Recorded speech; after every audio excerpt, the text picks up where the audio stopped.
Today's lesson is going to be a continuation of the supply curve, and what you can see here is we have a typical supply curve. In this case, we're going to be looking at the company Fox's Pizza, and what you can see is that when the price of pizza is very high, let's say at $2.50, well, this gives them tremendous incentive to produce.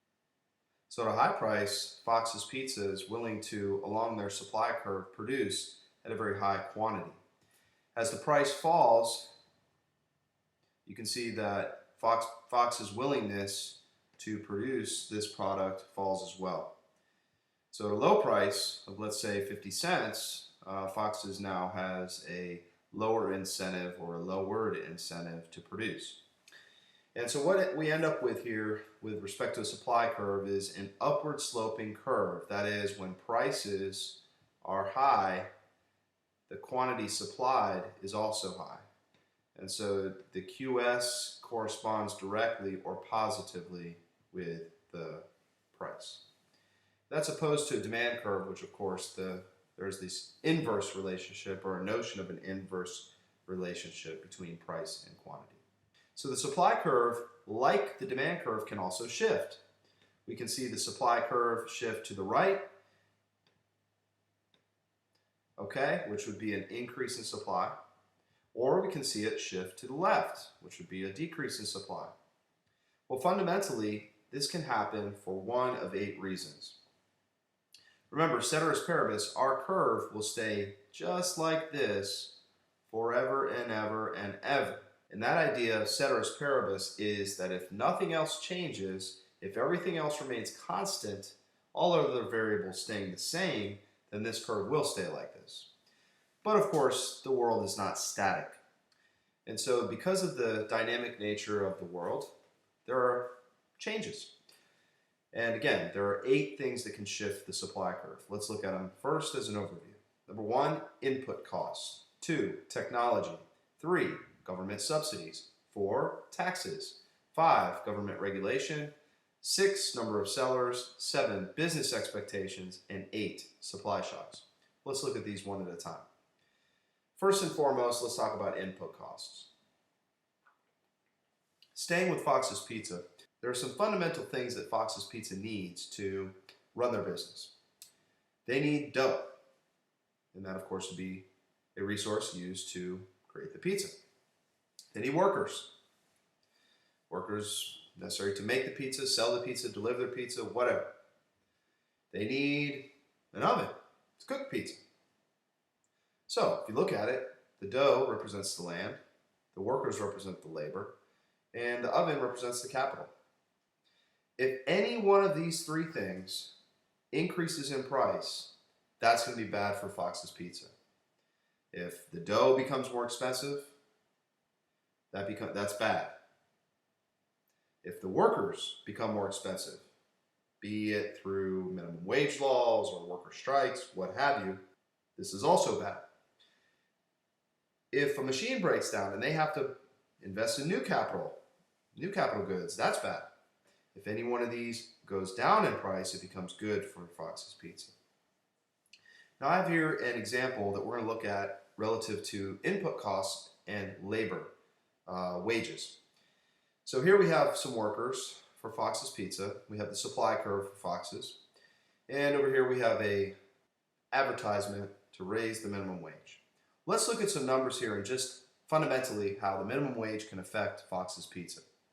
Okay, let's say that we have these 5 workers and they make minimum wage. Each of them makes $7.25. They work 40 hours a week, and that amounts to $290. That times 4 weeks, or let's say approximately a month, amounts to $1,160. That $1,160 times 5 workers, $5,800. That $5,800 times a full year is around $70,000. Now, that, when you look at it, not marginally, but in its total form, is pretty substantial. So at minimum wage for 5 workers, Fox's Pizza is incurring $70,000 in costs. Well, let's say that our president comes along and says, we're going to increase the minimum wage for all workers. Now these workers, of course, initially might be happy because they feel like they're going to get a raise. But Fox's Pizza now has to absorb that. And that's not good for the business. And so let's look at some numbers and how that would be. Okay, so at $9 an hour, let's just pretend the minimum wage was raised to $9. That's now costing $360 per worker in a full work week. Times the 4 weeks, or monthly, $1,440, times the 5 workers, now they're up to $7,200 per month. And a yearly amount, the cost of these 5 workers is going to be $86,400. So Fox's Pizza may absorb this cost and pass it on to the consumer. But let's imagine that the consumer is not willing to pay anything more than they have paid already for Fox's Pizza's food. Well, now Fox's Pizza either has to take that hit, or their other option is maybe they'll cut back in hours. Maybe they'll completely cut one of these workers out, and the other worker, maybe they'll cut half her pay or half her hours. So what this is going to amount to is a shift to the left of the supply curve, because now they can no longer cook as many pizzas, deliver as many pizzas, take as many orders, etc. Again, this is bad for Fox's Pizza, this input cost increase. Let's take another example. You may have heard that the price of corn has increased. There are probably 3 reasons we could say this has happened. And even more recently, as 2012, we saw a spike in the price of corn. Number 1, in 2012, there was a drought across the United States. And this drought led to undersized corn, underproduced corn, and corn that just was not suitable for sale, for consumption as we know it. Number 2, ethanol and the demand for ethanol has raised the price of corn because of corn. Of course, ethanol is a derivative of corn and natural gas. The third reason is that corn is used to make what we call high fructose corn syrup, which is fundamentally in almost every sweetener that you would find in the market. So these 3 things have led to an increase for the price of corn. Now, if corn prices have gone up, now we have to think about how that can affect other markets. Well, let's take the cattle market, because of course the cattle market uses corn as feed. Well, last year, or in 2012, the price of corn spiked, and this became, of course, very expensive for cattle ranchers. So some cattle ranchers, instead of absorbing this cost, just sold off their cattle. They got rid of their cattle. Now, initially what happened on the market is this flooded the market with beef, because of course we use cattle to make beef. And the price of cattle-derived products like beef and steak and meat fell. Because once all that excess supply on the market went away, now the supply of cattle reduced. We saw a shift to the left of the supply curve, and those products such as meat and beef and other products that come from cows went up in price. So corn is an input for cattle ranchers with respect to feed. If the price of corn goes up, that's bad for cattle ranchers, and subsequently we could see the supply of cattle shift to the left, leading to higher beef prices on the market. Input costs are the cost of producing the goods and services that we enjoy as consumers. If that price goes up, then that is going to lead to a reduced supply of the product that we typically are used to buying for a particular price. So inputs, the fundamental inputs that are necessary to produce are land, labor, and capital. And some variation of each one of those could, of course, be more expensive or less expensive for the farmer. The second thing that could shift the curve is technology. When I was a young Coach L, one of my first jobs was working at a place called Jack's Hamburgers in Fort Lauderdale. And at Jack's Hamburgers, we made, of course, one of the big products was burgers. So I learned how to cut the meat and grind the meat and do all that stuff, stamp the meat, all that. Well, if I would have had only access to a hand crank meat grinder, and I had to create every patty by hand, let's pretend that I could have produced potentially 6 burgers per hour. Well, what is it that could allow me to produce more burgers per hour based on a certain set of land, labor, capital? You might have guessed it, better equipment. So now instead of this hand crank beef grinder, I've got an electric one.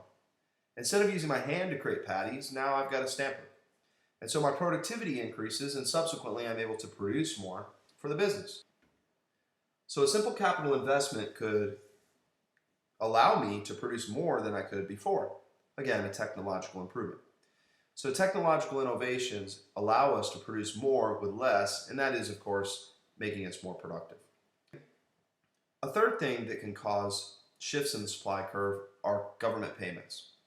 You may not even realize this, but the government pays quite a bit of tax money every year into various markets. One market that receives a great deal of government, what we call subsidies, is the farming market, the agricultural market. And so the government, the federal government, pays out many of these subsidies to markets to act as an incentive to produce. Think about it. If you're starting a business or you're running a business and the government says, I'll subsidize your business by sending you X amount of money every year, that's going to create a tremendous incentive for you to produce. In some cases in the farming market, the government actually paid farmers money not to produce because they wanted to keep the supply low of a particular product and thus keep the price high. You might say, well, why do they want to keep the price high? That doesn't make any sense for the consumer. But it does make sense for the supplier. If the government keeps the price high, that allows the supplier to benefit by higher prices and higher profit margins. Okay, so here's a pie chart of the subsidy per total crop in 2012. And you can see that corn was receiving the largest subsidy from the federal government. And of course, there are some other products here that you can look over, but corn was the highest subsidized product with respect to government tax payments. Okay, a subsidy is a government payment that supports a business or a market, and the government does this to give motivation to firms to produce. This is guaranteed revenue. So they don't have to worry about certain profit margins because the government is actually providing that for them. A fourth thing that can provide a shift in the supply curve are taxes. Taxes are everywhere, and we'll look at taxes later in the course, but one of the things the government can either do is alleviate taxes or punish a market by increasing taxes. So, one of the things that has received a great deal of these increasing taxes is the tobacco industry. A great deal of the money you pay for that cigarette is actually a tax or going to the government. Here's some examples that you can look through. You can pause the video if you'd like to, but I'll just mention a couple. The next time you get your cell phone bill, take a look at how much is actually being paid in taxes. Here's the cigarette example. 75% of what you pay in a cigarette is going to the government. And you can look at all these different ones, like I said, if you want to pause this video and take a look. Taxes are imposed payments by the government on the production of a good or a service. The government imposes what are called sin taxes, or in some cases excise taxes, on the sale of goods that they view to be harmful to the consumer. And so these increased taxes are designed to punish markets and create a reduced incentive to produce, ultimately to consume, but since we're talking about supply, we'll stay on the production level. So sin taxes or excise taxes or taxes period are on products that are deemed to be bad for us, or just that they want to punish a particular market. Some examples of this would be cigarettes, high pollutant gasoline, the alcohol industry. Again, these are examples of sin taxes. The fourth thing that can shift the curve is government regulation. I showed a video to you guys earlier in the year how the government in New York, this is a local government, but government nonetheless, was trying to impose a regulation on the soda market, where effectively anything over 16 ounces would be illegal for sale in New York. And there were some different loopholes and restrictions, but nonetheless, fundamentally, that was the idea. And they had reasons for doing this, but nonetheless, the government's regulation in this market would certainly cause a shift to the left of the supply curve. They literally could bring less to the market. So regulations are when the government oversees a market and influences a market. So these imposed regulations would increase the cost of production, and this causes, again, input costs for the business. Well, some businesses, if they're regulated enough, will just drop out of the market. Other businesses will reduce the amount they can produce because, of course, that's something that is stifling their ability to bring that to the market. The next thing that can shift the curve is business expectations. In the mid-2000s, there was a tremendous rush to the market in the real estate industry, largely influenced by a what we call speculative bubble, and I'll teach you that later in the course. Many people were rushing to this market to try and make a lot of money because the cost of housing was increasing exponentially. Well, if I think a particular industry is going to be hot, I have the expectation of this. I may build up my inventory along my quantity supplied or my supply curve. I may personally enter the market. But suppliers, if they build up their inventory or if other people jump into this market, this can cause an increase in supply. Well, you can look at this graph here that I have U.S. house price trends percentage-wise, increase and decrease year on year. So from 1998 to early 2000, we got a little bit of a recession here after 9/11. And you can see that in the mid-2000s, all of a sudden there's a spike. And this spike in the housing market, again, led a lot of suppliers to jump into this market to try and sell real estate. Well, here in 2007, leading into 2007, we can effectively see the financial decline in the real estate market, and there's certainly some other markets that correspond to that, such as the financial markets that saw a big drop off.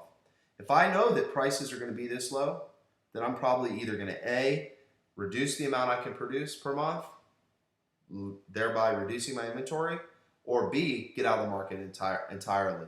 I know people that did that. They got out of the market entirely because it just wasn't worth it anymore.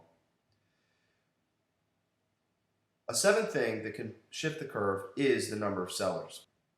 In 2006, Apple was one of the innovators in the smartphone market next to the BlackBerry. And they created the first touch screen smartphone in the industry. Well, today we have a lot of competition in this market. There's Google, which is the Android, we have the Samsung, we have Nokia, we have Microsoft, we have a lot of different sellers. And those sellers have caused a shift to the right in supply. There's an increased number of sellers.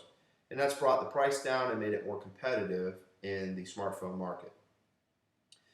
So the number of sellers can increase or decrease the supply of a particular product, whether it's the smartphone industry or the fast food industry. We've seen this in the United States or in free markets around the world.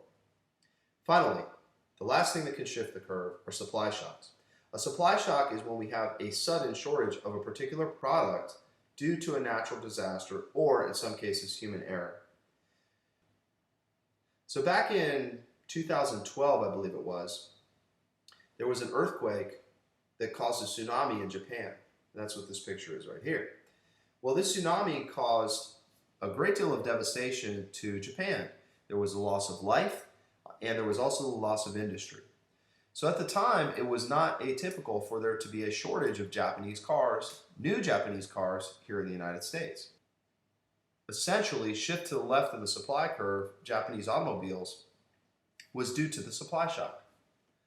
All of you remember the BP oil spill in the Gulf of Mexico, where human error led to a great deal of devastation for all the different industries related to the Gulf along the west coast of Florida and Alabama and other states near and around the Gulf of Mexico. So supply shocks are another thing that can shift the curve to the left or to the right. Now you might say, how does it shift it to the right? Well, think of a positive supply shock, such as the discovery of oil, maybe the hydraulic fracturing that's led to the shale oil industries in this country today. Okay, that's it for today's lesson online on shifts of the supply curve. You need to be familiar with each of these, and we'll talk more about these in class.